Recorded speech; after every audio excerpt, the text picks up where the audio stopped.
तो नमस्कार। प्रस्तुत है मुंबई के रहने वाले अनिकेत विपिन बालंत्रा जी के लिए ये पन्ना रत्न की अंगूठी, जिसका साइज थोड़ा छोटा है लेकिन अंगूठी उसी हिसाब से बहुत ही खूबसूरत ये बनती हुई।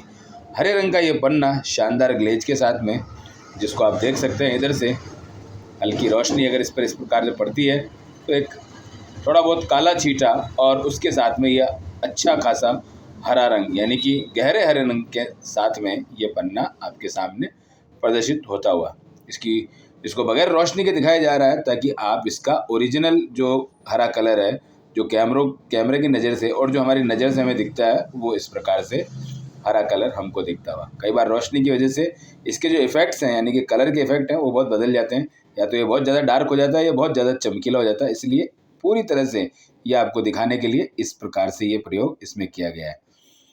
मुख्य बात यह है कि ये रत्न धारण किया जाता है बुध को बलवान करने के लिए। कुंडली में अगर बुध अस्त है, बुध कमज़ोर है, डिग्री वाइज उतनी अच्छी पावर में नहीं है, तो हमें उसके परिणाम जीवन में देखने को मिलते हैं। अगर हमारी बुद्धि हमारे हिसाब से, या यूँ कहें कि मतलब जितना अनुपात में उसको कार्य करना चाहिए वो नहीं हो रही है, और वाणी में हमारा प्रॉब्लम आ रहा है, हम हमारी बात को सही प्रकार से सामने वाले को बता नहीं पा रहे हैं। मन में तो बहुत सारे उमड़ घुमड़ के विचार आ रहे हैं कि मैं ये कह दूँ, मैं वो कह दूँ, ये वाला मैं संवाद उसे कहूँ, या इंग्लिश भाषा में कहें तो ये वाला डायलॉग अगर मैं उसे कहूँ तो उसका सामने से पलट करके ये जवाब आना चाहिए, या मैं मेरी भाषा में सामने वाले को कैसे समझा सकूँ, उसके लिए सबसे बड़ा हमारा जो बुद्धि बल है और जो हमारा वाणी बल है, इसकी बहुत ज़रूरत पड़ती है।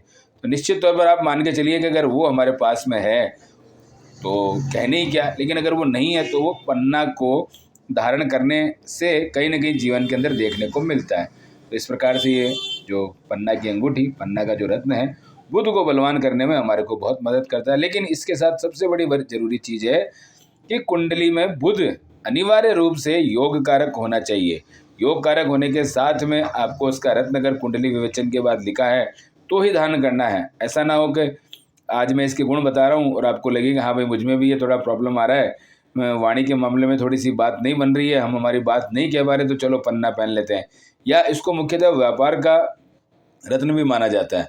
व्यापार कमज़ोर चल रहा है तो चलो उठा करके किसी भी दुकान जा करके पन्ना पहन लो। ऐसा भूल करके हमको नहीं करना है, क्योंकि ये करने का मतलब हो गया कि कहीं ना कहीं फिर हम हमारे जीवन के अंदर वो गलती कर बैठते हैं जो एक समझदार व्यक्ति को नहीं करनी चाहिए। और वो क्या गलती है कि सिर्फ गुणों के आधार पर रत्न का चयन करना, जबकि ये सर्वथा गलत है। कुंडली में हमारे कौन सा रत्न आएगा, वो कौन सा ग्रह हमारे लिए पॉजिटिव फल देगा, उसके हिसाब से हमको आगे जा करके इसके बारे में ध्यान करना है। यानी कि एक आचार्य विद्वान पंडित जी जिनके भी पास आप जाते हैं या जिनके भी बारे में आप जानते हैं, अगर और कोई नहीं आपके नज़र में है तो यहाँ से भी आप कुंडली विवेचन करवा कर वो लाभ ले सकते हैं, ताकि आपको एक सटीक रत्न पता चल सके कि हम ये वाला रत्न पहन सकते हैं। कभी कभी एक रत्न, कभी कभी दो रत्न, कभी कभी तीन रत्न भी आपको धारण करने के लिए कुंडली में मौका मिलता है, यानी कि धारण करने के लिए आपको बताया जाता है। लेकिन किसकी सबसे ज़्यादा वास्तव में ज़रूरत है, कब ज़रूरत है, ये पूरी जानकारी आपको मिल जाती है कुंडली विवेचन के बाद। इसलिए केवल गुणों पर और रत्न की खासियत या उसके सौंदर्य को देख करके कभी धारण नहीं करना है। हमें धारण करना है हमारी कुंडली में क्या रत्न हमें लगेगा उसके हिसाब से। बहुत पहले, आज के 7 वर्ष पूर्व ही आपके लिए एक चैप्टर 51 नंबर का बनाया गया था। उसमें आप लोग एक भ्रांति दूर की गई थी कि मैं फला राशि की हूँ तो मैं ये रत्न पहनूंगी, मैं फला राशि का व्यक्ति हूँ तो मैं ये रत्न पहनूंगा। ऐसा अक्सर महिलाएं और पुरुष सोचते हैं। तो वो जो चीज़ थी वो वहाँ पर क्लियर की गई और पूरी तरह से बताया गया है कि हमें कौन सा रत्न धारण करना चाहिए। ये सब निर्भर करता है हमारी कुंडली, लग्न और हमारे ग्रहों पर, ना कि आपका क्या नाम है उसके ऊपर। हमारे नाम से रत्न नहीं होते हैं। राशि का रत्न जरूर होता है, लेकिन वो हम हमारे नाम से पहने ये कभी भी सही नहीं होता है। वो कुंडली के अनुसार ही धारण हमें करना चाहिए। ये उस चैप्टर में, चैप्टर नंबर 51 में बहुत पहले बता दी गई। आज आप उसको वापस देखें ताकि आपके और भी कई प्रकार की जानकारियाँ उससे आपको मिले। दिलीप सोनी एस्ट्रोलॉजर चैनल पर जो 51 नंबर है उसमें आपको देख के जानकारी मिल सकती है। तो ये रहा आज का वीडियो की पूरी जानकारी। कैसा लगता है अवश्य बताएं।